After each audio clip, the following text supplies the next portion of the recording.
This is Comic Geek Speak, episode 125.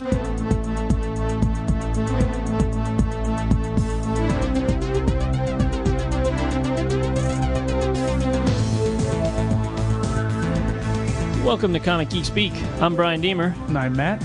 I'm Jamie D. He had a voice that could make a wolverine purr. And welcome to the show. This episode of Comic Geek Speak is sponsored by Werewolves Call of the Wild by Mike Oliveri. If you're going to kill a man, you best make sure his brother is not going to come looking for him, especially if that man's brother is a werewolf. In the initial three-issue arc of the crime horror comic Werewolves Call of the Wild, Cole Tyler visits a small Nevada town in search of his missing brother, Will.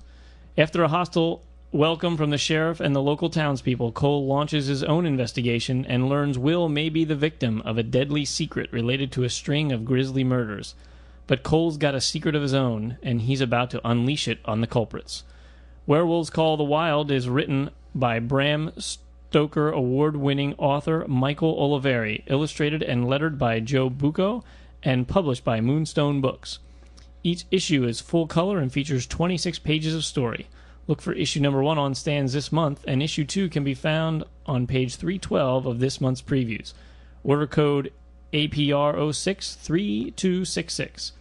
Tell your local comic shop to reserve your copies today. For more information, visit the official Werewolves Call of the Wild website at www.cotwcomic.com. And you can usually encounter Mike on our forum as well, so if you want to get a hold of him, he's there too. Yep. That was also one of our indie challenges for, I guess it was, 2 months ago? I think so, yeah. Yeah, I know I ordered it. So did I.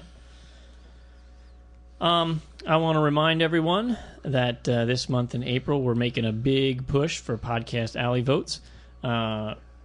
Our goal is to get 500 votes this month, and we're currently at like 220 votes, and we're number 7 in the top 10 list. So I think we're only 45 away from number 6. Yeah, so you guys are really coming through for us. We appreciate it, and we want to keep the momentum up and try to hit that 500 mark. So thanks to everyone who's voted, and for those of you who haven't, you can do it so simply by going to comicgeekspeak.com/vote, which will take you right to Podcast Alley. All you have to do is enter your email address. They send you a little email that says confirm, and then you click on that link, and boom, you're confirmed. All takes about 1 minute, and they do not spam you. I've been doing this for over a year and have not received a single spam from Podcast Alley, so you're in good hands there. Yeah, I got to go out and do that. I keep forgetting. You son of a bitch. You're bringing the show down. Hey, there's too much porn and not enough time. That's all there is to it. I just had something I wanted to say, and I completely forgot. Okay.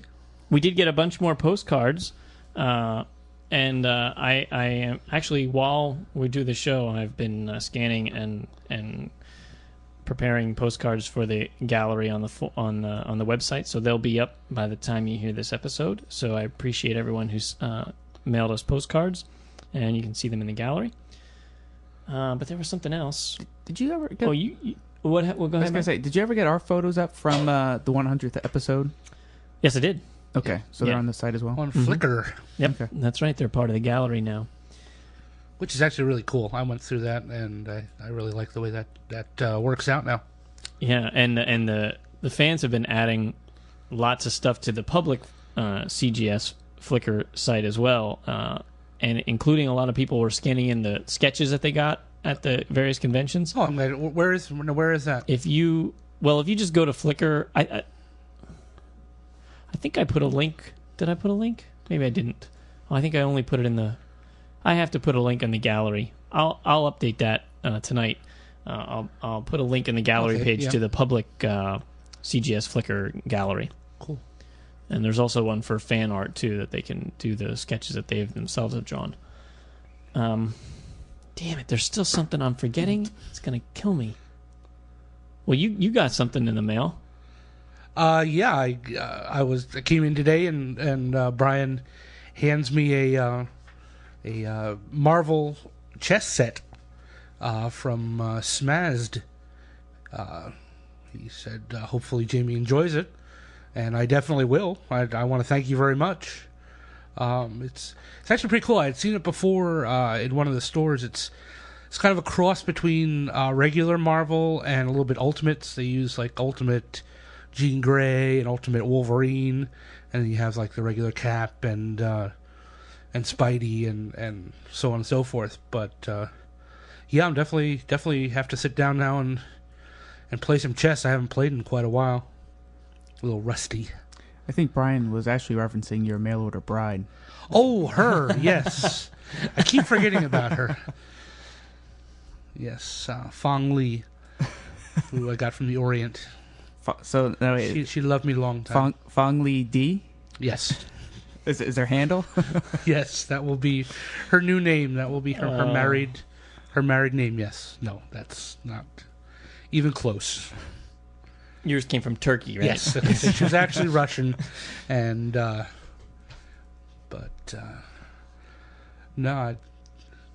I don't know. I still can't remember. It was something else related to, but I just have absolutely no idea now. Should have tied a string on your finger. Yeah, that wouldn't help me. Yeah. I remember that I wanted to say something. I just don't remember. It just reminds me. Exactly. It just reminds me there's a string on my finger to remember something, but I don't know what it is. Do we have any email? We do have an email, and it's very timely. This one's from Gary Bingaman, and he says, "Hey guys, I just finished listening to your show for April 5th, 2006. I've been a listener for a few months now, and I love the show. I tuned in today, and all I can say is, wow, Jamie was way off in his rant on the state of violence in comics. On one hand, I understand him not wanting kids to see bad stuff, but come on, man, you see and hear worse than that on the nightly news. The world we live in is scary and violent, and having heroes to protect it is a good thing to think of. I remember how comics made me feel as a kid, and I started to read mainstream DC comics around age 9. The bad guys were scary and evil, as they should be. The Joker shoots, rapes, murders, bombs, and stabs countless people, but Batman saves the day. That is the way I remember. That is what I remember. The good guy saving the day. I don't sit and ponder how many times Joker whapped Jason Todd with a crowbar. Comics are a form of art, and you should never force an artist to censor his or her view. We live in a free country, and we have freedom of speech. Not all comics are for kids, nor are they marketed towards them. If kids want comics, give them the animated adaptations like JLA Adventures or Batman Adventures. But never tell Jeff Johns or any other writer-artist to hold back. I want my stories gritty and real. I never want the Dick Sprang days back. Never. No Biff, no Pow, no campy comic crap. If you think we should water down comics to appeal to kids, then why is it okay for South Park or Family Guy to exist? I love both shows, and they are cartoons for adults, not kids. Now, I know some stupid parents will allow their children to watch because they think cartoons are for kids, but it's not the show's fault. Entertainment should never take the place of a parent. Comics and TV are fiction, not to be taken as a role model. So, Jamie, take a deep breath and relax. Thanks, and keep up the awesome show. Gary. Now, before Jamie even gets a chance to rebut, Gary, I have to, while I wholeheartedly disagreed with Jamie, I have to say that your argument is a little off. Because these two TV shows that you mentioned are on late in the evening, which is past kids' bedtimes, which is when they're allowed to air them. If they tried to run some of that stuff at noon or 7 in the morning or whatever, they'd get a serious world of flack from the FCC on down. So I don't think those are valid comparisons. I think that's apples and oranges. Wait, isn't Family Guy on about 8? I thought that was on later. I don't watch it, but I think it's I don't around. watch it either. No, it's 9:30. Okay. Their first one shows are 9:30 on Fox, or 9 o'clock on Fox Eastern Standard Time, and I guess the Cartoon Network shows them at like 11 o'clock, and they're part of their Adult Swim. I've seen them on TBS, but usually a little later at night, usually at 9:30, 10 o'clock. So yeah, he's right. I mean, those are out there, but by comparison, and again, I was saying it more along the lines of I don't want to see it in my Green Lantern book. I don't want to see it in my books that I feel Or like flagships? our flagship books. And I put this, I did put this on the forum when the thread started, and I knew the thread was going to start.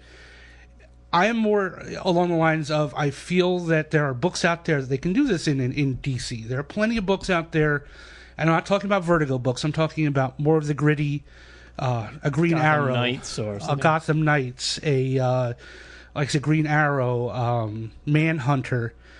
Some of the ones that aren't going to appeal to the children, who aren't going to have come over from Justice League Unlimited and see, Green Lantern, and then pick up Green Lantern and see this. I feel that as an editorial entity, that DC should try to keep those as family friendly as they can. And you say, I don't want my Batman to be family friendly. Well, there are plenty of other. I'm just saying Batman and Detective. I'm not saying Gotham Knights where you can put that, or any of the miniseries that they want to put out. They can tell whatever stories they want. And have as much violence as they want into it. And I'm not saying I'm opposed to violence. I'm just opposed to seeing it and sticking it in places where I don't feel it needs to be. And I'm not. People are saying I'm for censorship. I am absolutely not for censorship. I said that I felt it was part of the story. I just don't need to see it thrown in my face. You say it's no more than they see on the nightly news. Where's my 8-year-old that's sitting there watching the nightly news? You don't see that either, and that's why I'm saying they do see enough of that in their everyday lives that if they're using an escapist forum like comics should be, to escape the real world for a little while, to have fun where the good guys win over the bad guys all the time, and good triumphs over evil, and the bad guys get their comeuppance, and you root for the good guys, and so on and so forth. If that's what they're using as their form of escape and their form of entertainment, they don't need to see that violence, because as you say, they see it on the streets every day. They see it in their schools. They see it. Kids are growing up faster today than any time in our nation's history, and to maybe it's old-fashioned of me just to want to hold on to childhood just a little bit more and keep the innocence a little more. And all I'm saying is, writers, editors, even artists, because somebody brought up the fact that maybe it wasn't Jeff Johns. Maybe Jeff Johns said he wanted this, and it was the artist that decided to to do it the way they did it. Just think of everybody out there, and maybe just find more creative ways of showing the same thing. I'm not saying don't show this. I'm not saying don't write stories like this. I'm just saying think sometimes before you either speak or before you put it pencil to paper. Well, here are my thoughts on it after reading all the posts on the forum and kind of assimilating everything that I thought were good points. I will agree with you that it's not a question of censorship. It's a question of editorial decision at DC. Even if Jeff Johns wrote it, DC editorial still could have said, no, you're not putting that in Green Lantern. It doesn't matter how much of a golden child Jeff Johns is right now. It comes down to marketing.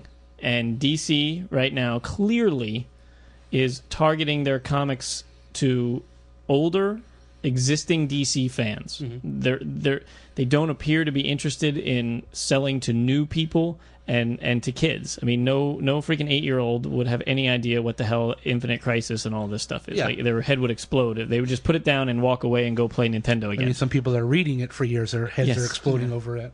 So it's not. I don't think your argument is with Jeff Johns or the artist or whomever. I think your argument is with Dan DiDio or the editor on that book or the marketing director at DC or whomever, because that's clearly a decision that they made to. Hey, you're right. It could be. I guess maybe I'm picking on Jeff Johns because of everything that I've been reading of his and everything that has just been kind of jumping out at me. I mean, I will admit I just read the latest, I can't think of the number, the latest Manhunter, a series which I've been enjoying from the beginning.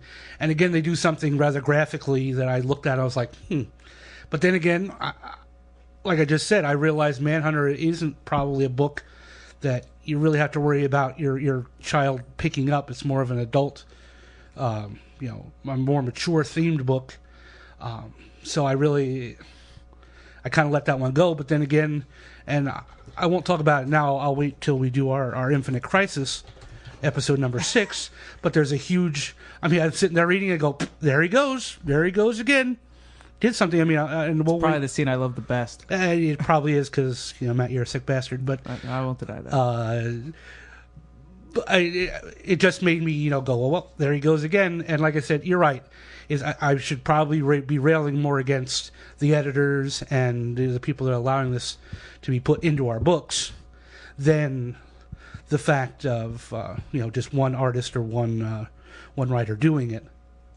Well, and some other people made an interesting point that if you look back at comics before the code, they were just as violent and gruesome. Some of those old horror comics and stuff, probably showed worse than what we saw. Yeah. And that was in the 40s when, it was a much more innocent time, and the sales weren't, 75,000. The sales were, 750,000. Mm-hmm. And so way many more kids were exposed to them than the paltry sum that's reading Green Lantern, and so I mean he does kind of put it in perspective a little bit, and it's also the days when they were watching Three Stooges on TV, and now parent groups everywhere don't want you to see Three Stooges because they're hitting each other with irons. But I mean, my God, I watched every episode and I never hit anybody with an iron. So I understand your motivation for wanting to keep Green Lantern accessible to kids as a way to entice more readers into comics. I'm all for that, but at the same time, I just don't know where you draw the line, because when you go backwards in time, you watch Roadrunner and he's knocking that coyote off the cliff every friggin' episode, and now they can't show some of that anymore because parents disapprove. Oh, and I agree. I mean, that's getting ridiculous when it's already there. And when it's already there, I would show it. You got to show it just for pure historical content, and just for showing it in the way that person meant it to be. Now, a cartoon as opposed to a comic book, there are other arguments to be made, but now I have to bring something up that Shane brought up to me the other day, and unfortunately he couldn't join us today to voice this. But so your biggest problem with the violence in comics is kind of that the kid shouldn't be exposed to that. Just it's because it's horrendous. Certain amount of violence you have to, you can show. I mean, the fights, but then to me, just the result of that fight being somebody's head getting pulled, punched off, an arm being ripped off. Were you worried they're going to mimic that, or just it's too? I just think it's images that they don't need to see. They're already bombarded with enough in their real life, and as to what this emailer said, that it's no worse than what they see on news or in real life. Why can't we have an island of I won't say an island of safety, but why does that have to invade their places where they go to be away from those kind of images and that kind of imagery? Why can't comics be that safe place for them to be, rather than having images like that invade it? And I don't buy those arguments when it's like, well, it's bad everywhere else. Well, you're in control of what you're doing, so you can make it better if you want. I mean, you control your own destiny. I don't control what's on the news, because if people want to kill each other and blow people up, well, then there's nothing we can do about that. But comics or entertainment, we can put in what we want to put in. And in all honesty, normally on television and the news and stuff like that, they're telling you about it. They're not normally physically showing you people blowing each other's heads off, or people getting stabbed, or people, they may show the aftermath, but usually they try to keep it at least a little tasteful enough that they're not going to get too many complaints. I can't agree with that, because just in a not violence, but for instance, a couple years ago with the whole Janet Jackson incident on Super Bowl, I remember sitting there watching it, and it was a split second of the nipple, and I was with a bunch of people, and we all just kind of looked at each other. We're like, no, we didn't see it. But then after that, it aired on the news continuously over and over and over again, that you couldn't deny it. So it's on violence, but in the same way, it's something that they continuously played over and over and over again, that there was no way that people such as myself that was thinking, nah, I didn't see what I thought I just saw. Now it was definitely confirmed. You definitely saw it because the news kept running it over and over to let you know this is what you saw. So to me, if they kind of would just let things go and let it kind of simmered, it wouldn't have been quite the big of a deal. Well, but that's a ratings game. Mm-hmm. Well, That's all news is now. It's like, hey, there's nothing really worthy of reporting on, so we have to find something and sensationalize it so that we get more viewers, so that people buy more ads, so we can make our money. The news is all bullshit anyway. I have to say, one of the things, this shouldn't come as too much of a shock, but to me, with bad guys, I need to see that they're bad. That's one of the things I pulled from Wanted, that there was no denying that they were definitely super villains with the stuff that they were doing. Maybe it's just because of my age, the kind of stuff that I see, that to me, someone with superpowers is going to go, I'm going to go rob this bank just because I'm a bad guy. Now, I got to see the mayhem. I got to see the violence. To me, I have to see some kind of illustration, not off panel, but I need to see to let me know, this isn't just, some run-of-the-mill thug that's doing something. This is a bad guy. This is somebody that definitely has to be stopped. But to compare that to what I was comparing it to is, again, apples and oranges. You're comparing a book that was meant to be over the top, to show the violence, to show what it was, consequences, even consequences of such violence, to a book where you're romping through the forest and all of a sudden, we can blam, Bambi's mama gets it in the face. That's just. Well, we could even take it. We won't talk about the new issue, but the couple of issues ago with an Infinite Crisis with. But people might not have read it. Okay, with the big with Superboy going ripping through some people. Yeah, just leaving it at that. I need, they needed to show that level of violence so that you knew this was getting taken to the next level. To me, there's no question now, no matter what kind of bullshit he tries to pull you, he's a villain. Yeah. He crossed the line that's what I need to see. I need to see that he's a bad guy. There's no line that maybe Batman's pushing of how much of an anti-hero of a hero he is. He definitely took things to the next level, and that's what I have to see. Bad guys at that level, which I actually find interesting, because it's such. They're trying to use the paradox of, Superman is trying to change the world because he's found it too violent, and then they just show the over the top violence of what Superboy did and what he's been doing, and the villainy behind that. But again, you could have shown that villainy in all of its glory without being as gory as they were, with just artistic choices and writers' choices. But and again, this, like people keep saying, this is an argument for the ages. This is an argument that's going to go on forever. And I just had to bring it up because it was just something that was bugging me and had bugged me for a little while, and I had to give voice to it. And actually, the one post that I really liked, pardon me, was the post that he basically said he didn't agree with me, but that was the thing he loved about the show, is that we talk from the heart, and no matter what we say.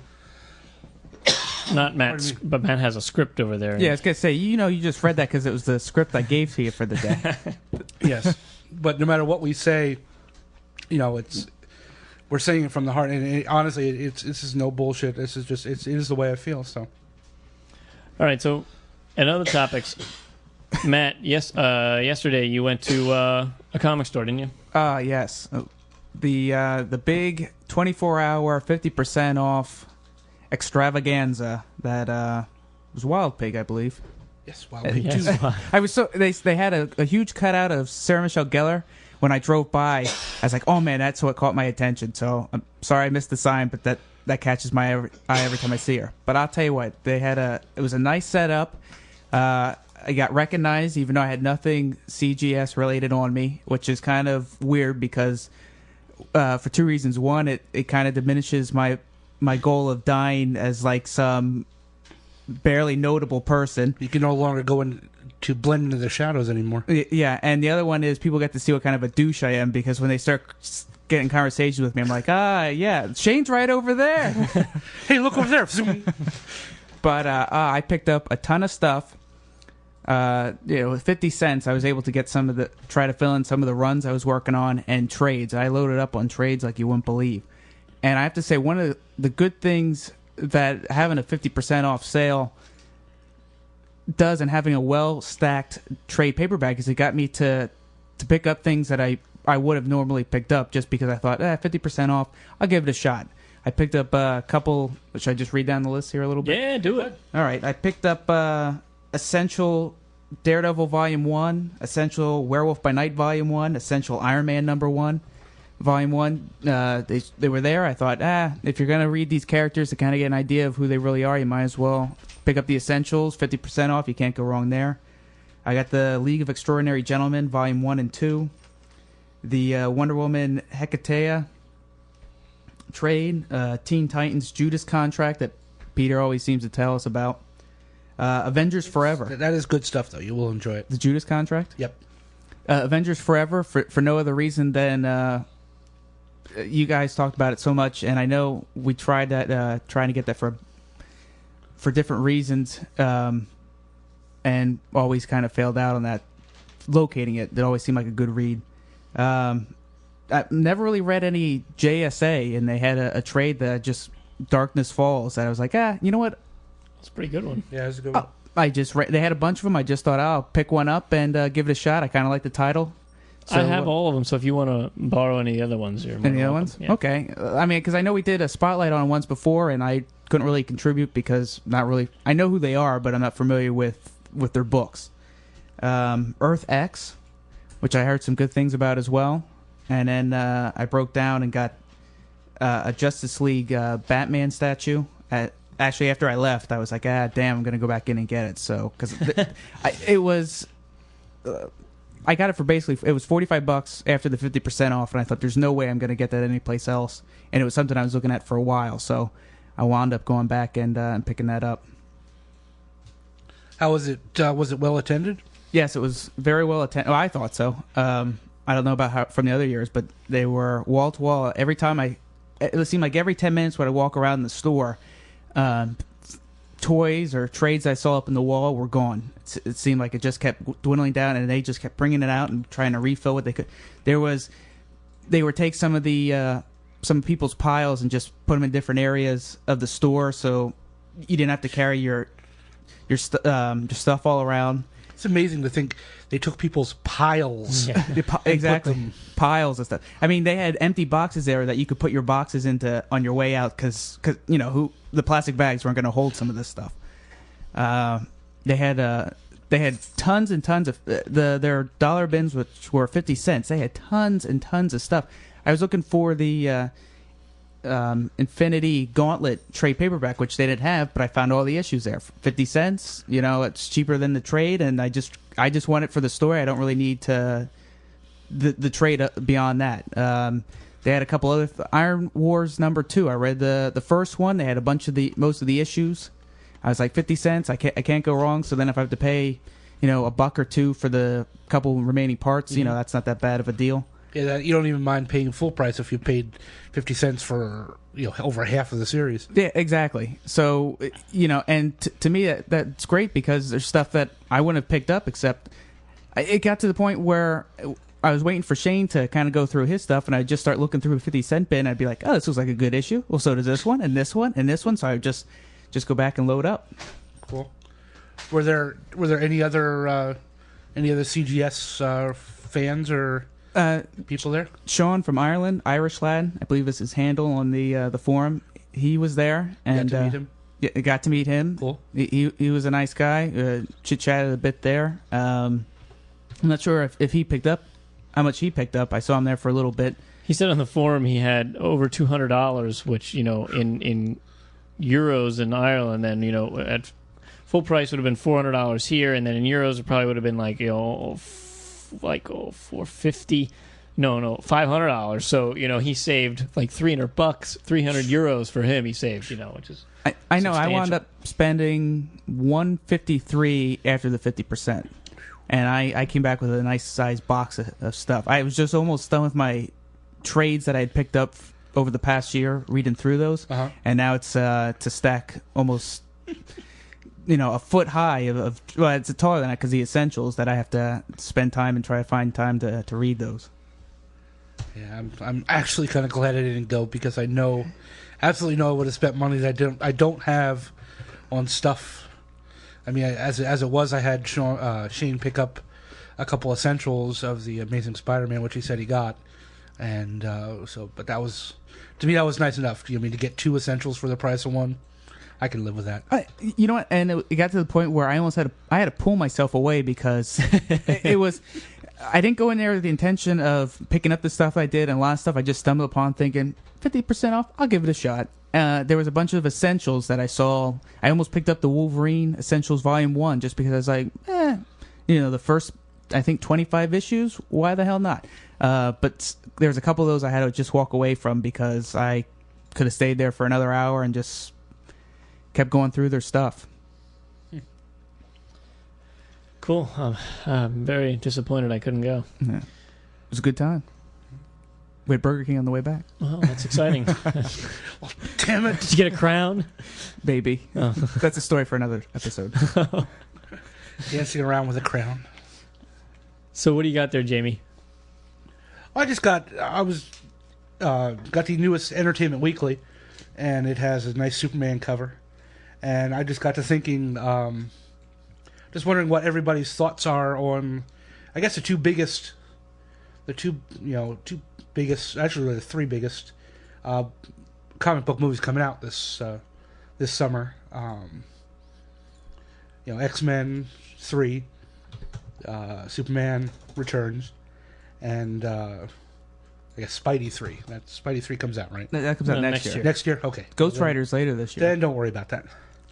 But, what are our expectations? We didn't have high hopes on that last one. What, Ghost Rider? Yeah. I don't know. I mean, I worry about a movie because actually that's they pushed that back to 2007. Yeah. Oh, they did? I thought it was supposed to be at the end of this year. It was, but then they pushed it back to 2007. Yes. I think that's the second or third time. Yeah. So I really don't have a lot of problems with that then. I don't have a lot of faith in that one. Although out in San Diego they had the motorcycle, which looked kind of cool, but kind of worried. But what do you think? Which one are you looking forward to more, X3 or Superman? I mean, the more we're getting to see of it. What do you think? You want to go, Brian? Yeah.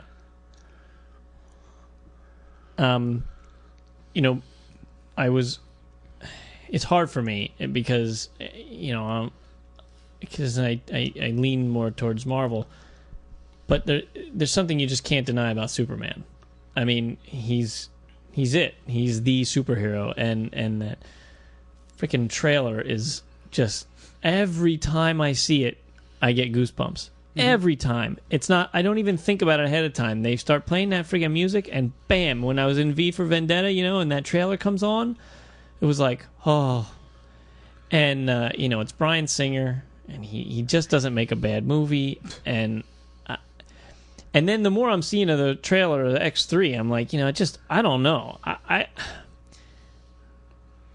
It's like too heavy, too deep, all this political nonsense. I mean, I know that it's in the comics, and quite frankly, that's some of the parts of the comics I like the least. All that. It's like, I just like when the X-Men are teamed up and they're fighting evil villains. And it's like, Magneto again. I mean, he's an awesome actor. Don't get me wrong, the guy's amazing. But can we have an X-Men movie without Magneto? Magneto's not in every single X comic. I mean, there are. Can they just go and team up? Can we just have the Beast and Colossus and all these guys? Can we just team them up, and can we just go fight a villain, or whatever, Sentinels? fight a couple of villains? Yeah, like I think I need it to just be like just simpler at this point. The first one was grim and gritty, and it was pretty good. The second one was really amazing, and they really pulled everything together perfectly.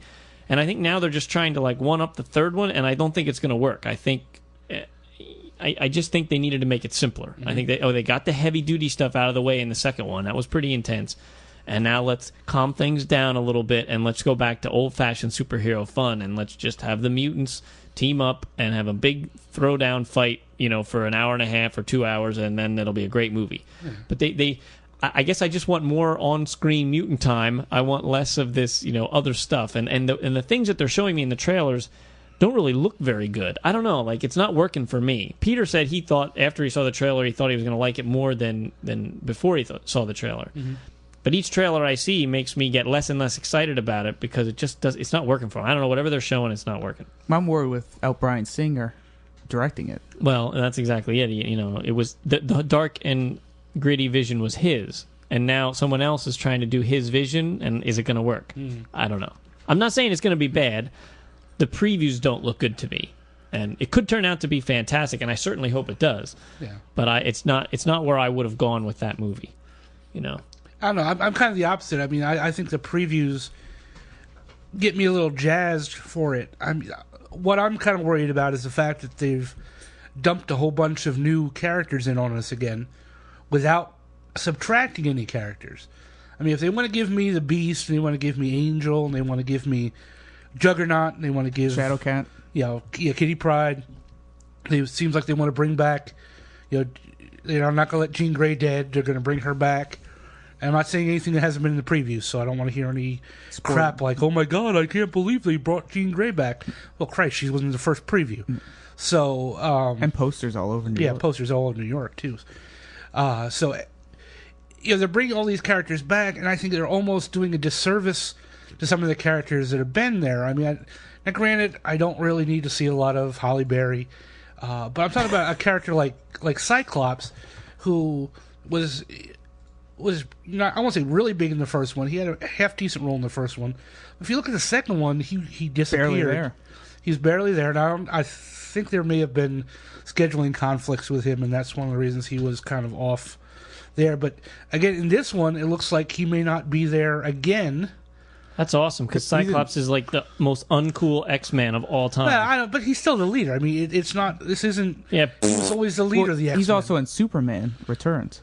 Really? Yeah, that's the right. Actor. Yeah, but I'm just almost a little worried about they're going to go into the Batman mode where they're going to throw new villains, new heroes, and not give you enough explanation on all of them and make them all important. I mean, they've. And I know it was the actor's decision, but Nightcrawler in this movie. Yeah, that son of a bitch. Yeah. My favorite X-Man, and he just you pretentious. I have to be such a great thespian that I can't do the same role twice. Yeah. So you son of a bitch, take the payday and make me happy. Well, I thought originally he was going to do it, and I used to like him, and now he's off my list. And then something. Out of here. F. Alan Cummings. Didn't he? It was something with Bryan Singer. He and Bryan Singer didn't get along. But then he's not even directing the freaking movie. Yeah, but that's the whole thing. He backed out, and then Bryan Singer left. And I can't remember if I read something somewhere where they said they tried to get him back, but then it was scheduling conflicts. He just decided he didn't want to do it. That might be too much blue, though, in the... yeah, but that would be kind of interesting. To see yeah, I know what you're saying. If you're in one... Mm-hmm. If you didn't get killed off, there's no reason why you can't come back. He'll probably come begging back for number 4 or something. I mean, I'm kind of looking forward to Beast. Beast is always one of my favorite characters, but I'm also kind of a little leery of the way they're making him because he doesn't look to be big like I need him to be big and bulky like the and Beast that's the same with Juggernaut. Juggernaut looks like a skinny guy with a big helmet. It's like, no, wait a minute. Like what? And I love Vinnie Jones. Vinnie Jones is a great actor. Yeah, I know, but they could have digitally made him fat or something. I don't know. Like, I'm the Juggernaut, bitch. But that whole scene looks like the Golden Gate Bridge is being ripped off which looks really cool. I mean, if they pull that scene off, that's going to be cool. So I don't know. I'm kind of on the fence with X3. With Superman, I agree. I want to see more previews now. Now they're a month away, or less than a month, or around a month away. I guess it's June. What are you trying to say? June. Yeah. Is it June or is it July? It's June. Yeah, that's right, because it's like right after Wizard World Philly, so I was kind of hoping Wizard World Philly they do another thing with like the movie, like Batman Returns, Begins, I should say. I have to agree, and I know I said this to you guys when we came out of V for Vendetta. I'm not a big Superman fan, but it's undeniable. You cannot hear the first couple chords of the theme and not go, I want to see this movie and I want to see it now. Right, I know. Well, Absolutely. I mean, they did it perfectly because they put the John Williams music. They're using the Marlon Brando, Voice, speech and speech to Kal-El and the voice and everything, and so they're marketing perfectly. But now I want to see more. I want to start seeing more scenes. I know, Brian, you're not a big preview fan, but I that's what I want to do. I hope they keep this same trailer until the bitter end, because I don't want to see anything in the movie. I don't want to have any friggin' clue, because, I mean, for us, what the hell do we need to see? It's Superman, it's a movie, we're going. It doesn't matter. They can show anything in that trailer, we're going. So why do we need to see anything? Can't we just be surprised? God damn it. No, well, it does I'm not a surprise person. One thing, the preview is extremely, the teaser or trailer is extremely well done. The one thing that worries me is the fact it's the only one you see is you don't get to hear any of the acting of who's playing Superman Brandon now. Routh. Brandon. So something like that could hurt. Kate Bosworth, I saw some of her other things, but am I going to buy her as Lois? I don't know how much Brian knows about this. So some of the other characters that are taking up the new characters in the movie, am I going to buy them as those characters? Well, I have no problem with Kevin Spacey at all. That's, okay. Well, I didn't. Kevin Spacey as Lex will be fantastic. How can he not do a good job? Well, actually, I don't know if you know this, but it's kind of. I think that's an interesting choice because with Michael Rosenbaum playing Lex on Smallville, he does an impersonation of Kevin Spacey, and in fact, in Justice League, the cartoon, the Deadshot, that's his Kevin Spacey voice. Okay. So kind of also have Kevin Spacey playing Lex Luthor, which Michael Rosenbaum plays, just seemed kind of a neat coincidence for me. I just hope Lex Luthor runs into Kaiser Sose somewhere. That's what I'm kind of hoping. I'm waiting for the Nuclear Man. Kaiser Sose. I'm waiting for the Nuclear Man from 4 to come back. Flashback, having flashbacks. What was the name of his nephew, Lex's nephew? It was John Cryer. I know played him. I tried to put just about any image from that movie out of my brain. Superman 4: Quest for Peace. Quest for peace of mind. After I watched that drivel. Are you distracted at all with the costume change? I thought I would be, and I kind of, when I see the pictures, it is a little bit jarring, but to me that's not enough that it's going to bother me about the movie. I mean, it's not like they've taken him and put him in purple and green or something like that. Superman red and Superman blue. Yeah, They should have had the blue Superman, the cool blue. Electrified. I mean, it's still the basic costume. The cape may be a little darker than you normally see it. See, that doesn't bother me at all. No, I mean, as long as the guy can act, that's all I worry about. As long as he looks exactly like Christopher Reeve, which he does, I'm fine with that. The guy's amazingly similar. I mean, he's not his twin or anything, but man, it's kind of frightening when especially in the Clark Kent get-up. Damn, I dig it. Kind of funny. And then, as part of this article, there's a little Superman quiz. I don't know if you guys want to take the little Superman quiz. I know. Oh yeah. I know, Brian. You're horrible with. All with I know is Clark trivia. Kent Superman, so that's one up on Brian so far. And Matt, you don't know Superman that well, but No. I mean, there's some of these real easy ones. Like number 4 is Superman's parents are Jor-El and Lara Lor-Van, which I never realized that was her Kryptonian full name. But what are the names of his adoptive Earth parents? And they give you Jonathan and Martha? Yeah, Jonathan and Martha Kent, Uncle Ben and Aunt May, Thomas and Martha Wayne, or Ward and June Cleaver. Which of these villains is not a nemesis of Superman? You have Doomsday, Brainiac, Mr. Mxyzptlk, or the Black Mask. The Black Mask. Yep, that's a Batman. And so, I mean, it's not like... You have to be a comic fan for these? Yeah, these aren't super tough. I mean, what get-rich-scheme links Superman 3 with the cult favorite film Office Space? What's that virus that they came up with? That would, I guess when business transactions, they round it to the nearest cent, but there's these fractions, and that's what... Yep, that's what Richard Pryor had done. I forget who... Hunt Stockwell. No, that's who he played on the A-Team. But I forget the name of the actor was, but he was in that movie. Robert Vaughn, that's it. That's a great scam if you can get it going. There were some guys once, 2 brothers and their father, who did that. and for years they got away with it, and they had like I don't know, like $800,000 or something that they had made free and clear, but then they wanted more. So then they started taking off like 0.2 cents or whatever, and then they did it for a couple more years, and then the feds were onto them, and then they got them. But it's like they could have been free before the feds ever found out they had like 750 or something. It's like they could have just stopped the scam, taken their money, and walked away, and no one ever would have known. Those stupid sons of bitches. The house always wins. They always get greedy. Another one is, what comic book does Superman make his first appearance in 1938? That's actually comics. I don't know, Bo. Yeah, so I mean, it's an interesting little quiz. Now, I tell you what, did you do the rest of the quiz? What, the pop culture quiz? I did some of them, and there are some freaking. There's some hard stuff in there because I wanted to quiz you on that because I thought, man, that's some tough stuff. I mean, I'm looking at it, and the first couple I knew, and then there's stuff. It's really neat. I mean, if you haven't picked up or you don't have a subscription to Entertainment Weekly, first of all, you should get a subscription to Entertainment Weekly. It's a great magazine. They put them all the time at Best Buy. But they do the pop culture quiz, and it's great for anybody who thinks themselves to be a student of pop culture. It's hard. Here, let's give them some examples. Okay. All right. On TV's long-running Everybody Loves Raymond, Deborah accidentally throws away a letter Ray receives from what famous sports star? So, right there, unless you memorize every episode. That was a shitty show, though. Okay, in the pilot for Lost, which castaway do we meet first? A. Locke, B. Sawyer. I was trying to C. remember. Jack. Or D. Vincent. It's Jack because that's who wakes up in the very beginning when the dog. But see, that's the whole Vincent? thing.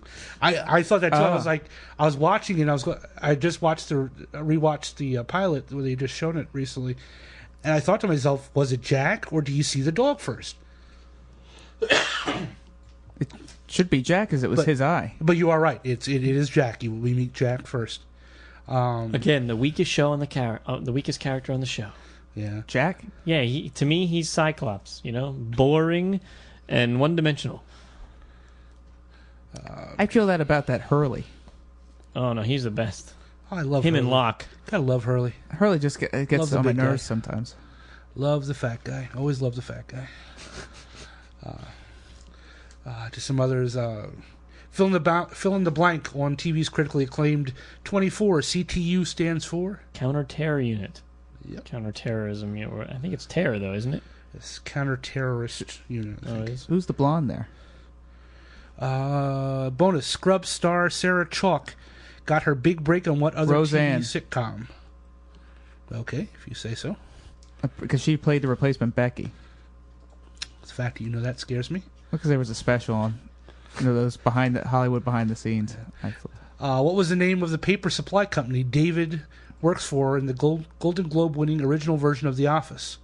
They have A. Wernham Hogg, B. Werner Herzog, C. The Slough Company, or D. Dunder Mifflin. I can't. That's because I said that because I know you like The Office. I don't remember if it was the same on the British show as it was on the American show. I don't. Do you know what the answer is there? I will get it in a second. Because on the American show it's Dunder Mifflin. I just didn't remember if it was the same. It's Wernham Hogg. Yeah, I didn't think it was the same. And it's kind of cool on the questions. They actually have the answers. They show a picture of the Black Mask, which I thought was kind of cool for that. What were the Seinfeld questions on the page before? It looks like there's a soup Nazi. Okay, on Seinfeld, George's ATM password is Bosco, but what is Superman loving Jerry's bank PIN? Jor-El. Okay, that's what question 7. I'm not doubting you because I know you know your Seinfeld. You're right, it is Jor-El. Yeah. So, but I mean, there are 100 questions like this. Everything I know about Superman came from Howard Stern and Seinfeld. Howard always asks about Candor. Jamie, you're sitting in Peter's seat, so you get to answer Peter's questions. Who was your daddy? Then I brought change. And this one is an interesting Stump the Rios here. It's called the Chainmail Bikini Edition. Woohoo! So let's see. Red Sonja. Here's the deal. For each of the titles below, name the important, ample-bosomed female character from the title or hint I provide.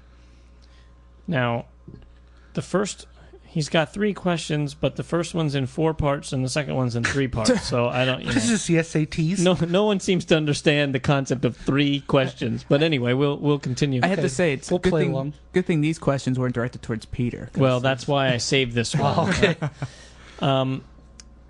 Question number 1, part 1. These are all of question 1 are from Conan the Barbarian. Oh, Lord. She-Devil with a sword. That's, I guess, the storyline name. I'll go with Red Sonja. That's correct. Pirate Queen, Captain of the Tigress. Crap. I can actually picture this, believe it or not, but the name I haven't the slightest idea. All right, that was Bellet. Okay. Leader of the Red Brotherhood. Go Red Sonja again. Valeria. Okay. And Queen of Aquilonia. Papaya-shaped boobs. Yes. Jenna Jameson. Zenobia. Close enough. All right, then question 2 are from The Warlord by Mike Grell. Again, a book I read, but don't remember that much about. Okay, Queen of Shambhala. Crap, who was the girl? It was Blexblab. Tara. Oh, Tara. Changeling Companion of Morgan. This is also a popular singer. Beyonce. Shakira. Okay. Professor, Russian National Saber Champion. Ivanova. Mariah Romanov. Damn. All right, and one from Iraq, Son of Thunder. The Iron Maiden. Oh. Who cares? Vanessa. Volda. Damn, I had the V. There you go. So, you kind of got like one-ish. Yeah. I'm I'm going one-ish. I'll give him 2 quarters. There you go. I have a question quick. To go back on the Superman a bit. With Superboy Prime, is he from Krypton originally? Yes. Okay, because Yes. I was reading the one Secret Files about, and it just seemed his parents have a different name, and that just one day he's like, I can fly, so I wasn't sure if he actually did come from another planet. I could be wrong on that, but I thought he was. I thought all of the Superman that have come have basically shared the same Basic origin. Basic origin. It just went off in different directions. Like I thought this Superboy Prime was the one where he got his powers when he was a youngster. His mom and pop Kent lived. They had a store where he would come flying out of the basement. He had like a thing in the basement. He'd come out and on like a hay bale or something like that. I'm not 100% sure, but I'm pretty sure all of the Superman that they used had the same basic origin. But Earth Prime's supposed to be our Earth, correct? Before Crisis.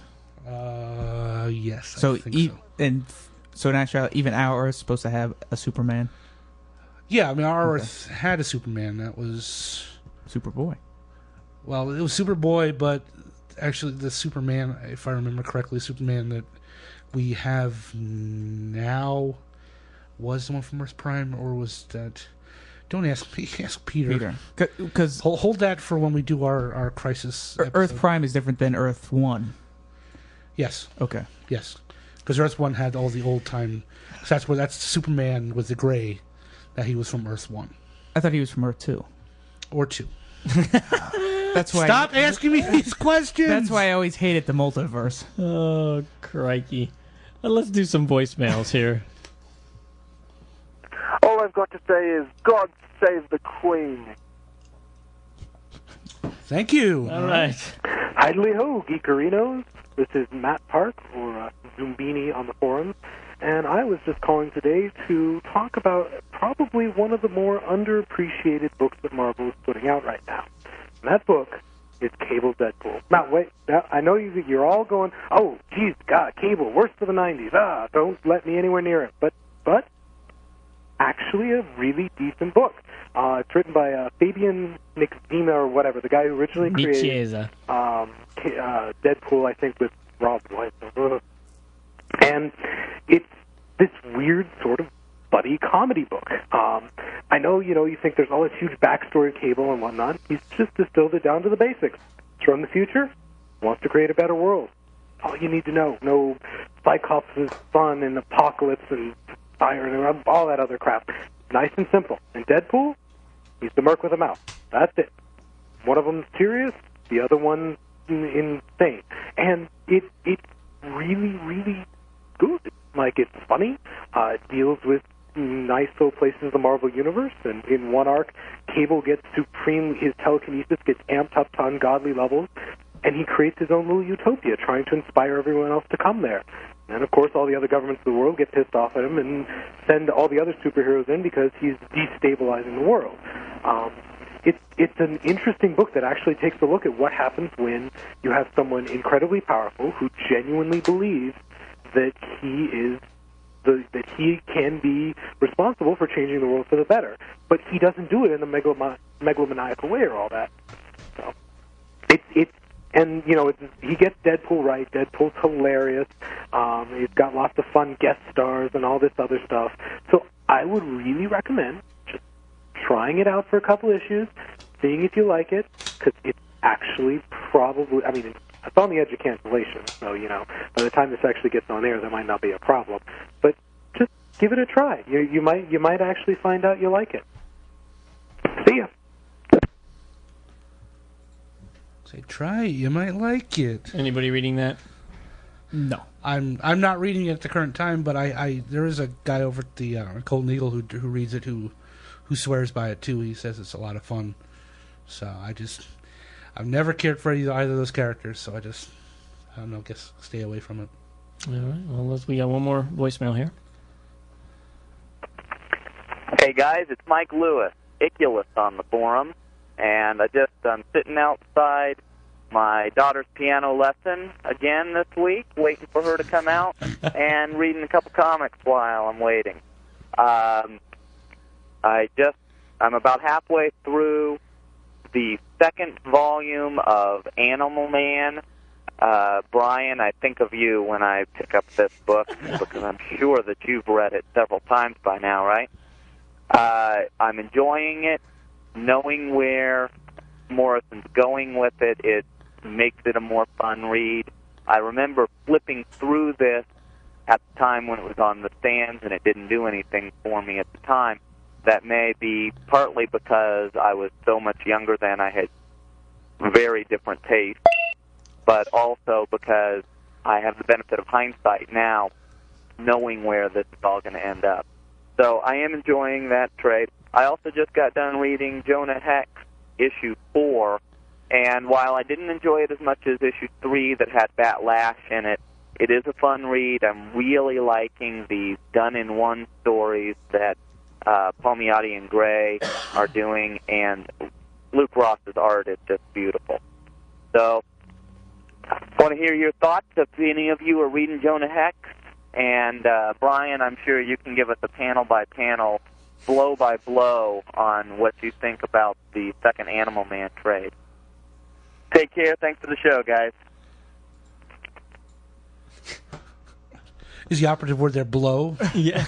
No, I haven't read it yet.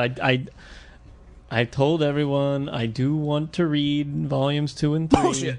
No, I do. Not. But bullshit. I like the character. I just didn't like the coyote nonsense. That's all. That was a bit ridiculous. I do feel slightly vindicated here, or whatever, vilified. What the hell is the word? Vindicated, I think. Yeah. I guess in the newest Wizard, they had like the 100 greatest single comic issues or something like that. Was it 100 or was it 50 of them? Something like that, yeah. I don't know. You talked about. But they had 2 different Animal Man issues in there, and neither of them was the Coyote one. So apparently that wasn't the best Animal Man ever because Wizard says so. I have to say that is good, but I'm looking at some of their choices, and I was thinking, these are what you picked when I went through the Wizard. Yeah, I'm not going to get into that. So what were they thinking? As far as Jonah Hex goes, I'm reading Jonah Hex, and I agree with you. I'm loving the one and done. They've all been really good. Luke Ross's art is really good. And if you love a good Western, and like I said, a good one and done where you don't have to worry about picking up, if you find issue 4 in their stands, you don't have to worry about reading issue 1, 2, and 3 because it has nothing to do with it. You just have to know that Jonah Hex is a mercenary, and that's all you got to know. So it is a lot of fun. Do we want to do an off the rack? Sure. Who wants to go first? Matt? Oh, thanks. I just finished this week Frey, the trade paperback by Joss Whedon, which is, if you're not sure what that is, it's basically the next Slayer after Buffy. It takes place in the future. You kind of get a little backstory about what happens with Buffy, but it's also takes place in the future, and with the brand new Slayer, it's actually a very, very good read. And at the same time, I was also watching Firefly, the complete series. So I was definitely on a Joss Whedon kick, and you can definitely. There's something about his writing style that it's definitive, and I love it. If you like the series, if you like his writing, you're gonna love Frey. Even if you're not a Buffy the Vampire Slayer fan, I think he just has that certain way with his writing style that it's easy to read, and it's enjoyable. And there is, for those of you, and this isn't spoiling anything, for those of you who are maybe Buffy fans who haven't gotten around to getting Frey, it's a really cool tie-in between the two because isn't it the weapon she found at the end of the last season, which she defeated the bad guy with, that like axe-looking thing, axe-looking guitar. Sai, I think they called it. Yeah, guitar-looking axe giant thing actually winds up as like Frey's main weapon of choice. Am I right on that? And it actually appeared in that before it did in the series. Yeah, so I thought that was kind of cool the way he kind of put those two, gave them a link, so people who read that, who took the time to read the series, kind of got a nice little wink, look at this thing in the TV show. And just to kind of keep on this tangent a little bit here, watching Firefly, I cannot watch the series and see Honora without thinking Wonder Woman, and knowing who's writing and directing it. Mm-hmm. I would definitely like to see him go in that direction and choose her to play the character. Unfortunately, I think she's just a little small. Well, yeah, she's not tall enough, but she definitely has the build. She has that look, that the classic almost Greek. Yes. Greek beauty look. Even though I believe she was born in Rio de Janeiro, but she's like a Brazilian, I think. So, but she still just has that Amazonian type look to her. The dark hair, the dark eyes. Yes. Yeah. I'm just going back because I've been plowing through a lot of stuff, finally getting caught up on some stuff. And the one thing I just before we came in here, I just got finished reading was X Factor 1, 2, 3, 4, and I just started number 5. And wow, I really enjoyed. I read the first one when it first came out and liked it. Read the second one and was kind of meh. But sitting down and reading them all at one shot and realizing how he was telling the story and the way Peter David was telling the story, kind of like in the cuts between the three distinct stories that they're running, has been really good. This is some of the best Peter David stuff I've read in quite a while, and can't recommend it highly enough. I love the artwork. The Ryan Sook stuff has been really good, and like somebody just recently said, I think on an email or voicemail, it was going to be very difficult to see him leave the series, very disappointing to see him leave the series, but the writing to me is what's just been really top notch, and using some characters which I really enjoy in some ways that I think are kind of cool, and actually making Monet or M a rather interesting character. She was always pretty much a bitch. Last, when you're in Generation X, I didn't really care for her that much, but she's still a bitch. But he's actually making her bitch you kind of care about. I read the first issue of Next Wave, the Marvel title by Warren Ellison. Yeah, Warren Ellis. Ellis. Yeah, I was like, that Warren was, Harlan Ellison. Yes. That's what was going through my head. I was like, wait a minute, which Ellis, whatever. But and I actually really enjoyed it. I thought the artwork was excellent, and the story was, kind of slightly off the wall, humorous Ellis stuff. And I love the British sense of humor, and that I think that really shone through in that, and I really enjoyed it. I will be trading this series. I'll be getting this series in trade because I started buying too many new ongoing series, so I have to save something for the trade now. But I think I'll definitely pick it up the first trade when it comes out. I liked it. I agree. I read that first issue. I have 2 and 3 sitting in a pile to read. I got them from DCBS, and not knowing really what the series is, I just saw a new series, Warren Ellis. I figured, what the hell? I just pick it up and see what it's like. And I agree, Brian. It was a lot of fun. There was enough humor in it. I knew enough of the characters to not be totally lost, and just can't go wrong when you got Fing Fang Foom, and they're like, oh my God, he's like wearing a diaper, and just that made me laugh out loud. But I agree, it's definitely one worth checking out. All right. I suppose we have time for a quick call me if we want to. What do you think? Okay, why not? All right. I'm going to go back down to the bottom of the list and call somebody we tried to call before but couldn't get a hold of. I hope it's somebody we didn't get in touch with. I have to say, I want to thank whoever sent the email or it was a post a form about. We tried one of these before, and we got music back instead of hearing the ring. Yeah. I called someone the other day to get a statement from him, and that's what I heard. And if it wouldn't have been for that email explaining that, I would have just been, "What the hell is this?" and then just been pissed off. All right, we're gonna try John Shutt. Okay. What was the explanation of the music? I didn't understand. When he dials out, you'll hear, you usually hear the brrring type of thing. Uh-huh. But instead of hearing that, some people can have their phone set up that you just hear like a song being played. So if I'm calling you, I'll hear whatever music you have tuned up at the same time your phone is ringing. Oh, okay. That's kind of cool. It is if you know what's going on. If you don't, then you're taken back from it. Yeah, like, what the hell is this?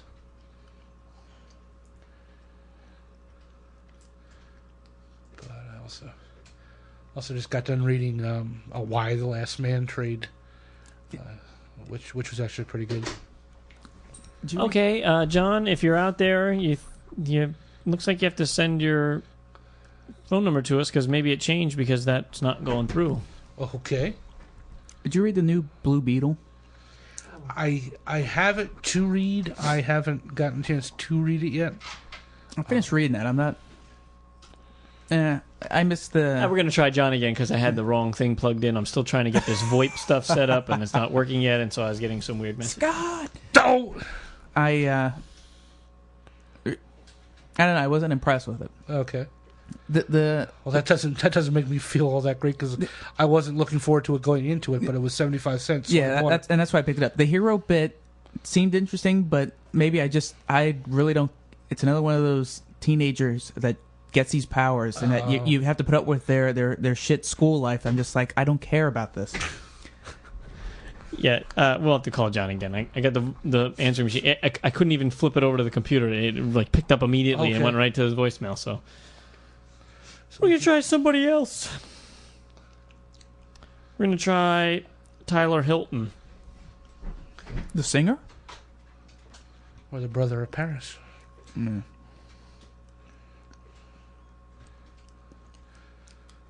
Yeah, it does does not sound good because, like I said, I wasn't expecting too much from this series to begin with. Let me ask you, Ted Kord could never use the Scarab? It never worked for him? I guess. I'm honestly not sure.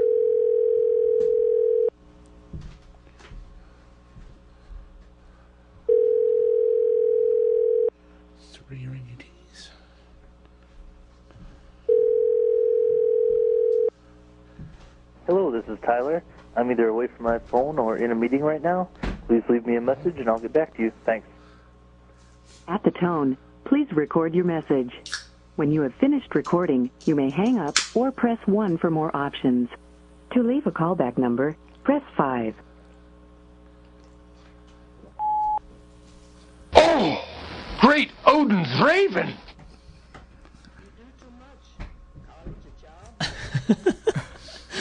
That's all we're leaving on it.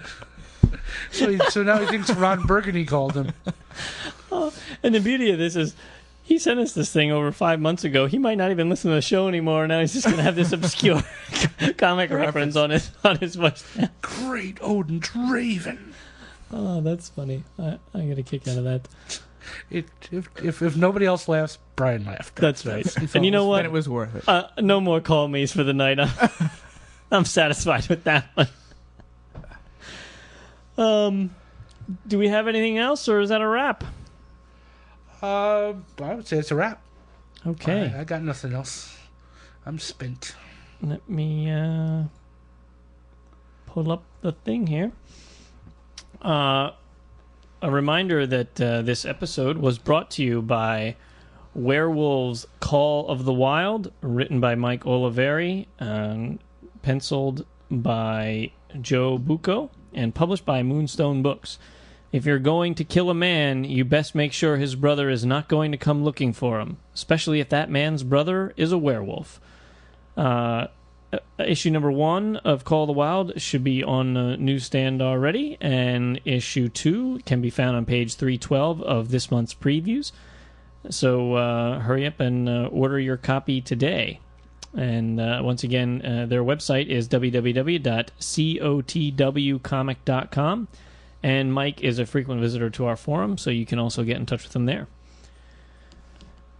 And I'd like to thank everyone who has been voting for us on Podcast Alley. We're making great progress towards our 500 vote mark this month.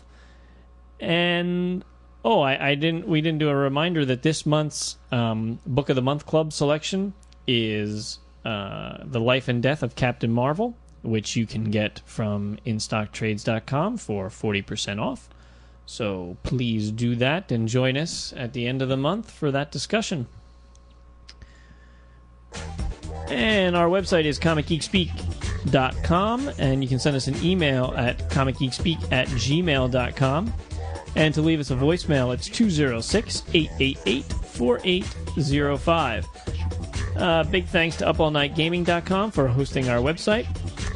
And while we were talking, I updated the the website, the gallery links, so the new postcards are up there, and you can now get to the Flickr thing for the CGS group. So check that out. A reminder that we are brought to you in conjunction with WorldFamousComics.com, your spot on the internet for the best comic book and entertainment-related columns, contests, features, reviews, news, resources, and more. And as always, we are uniting the world's mightiest heroes, one listener at a time.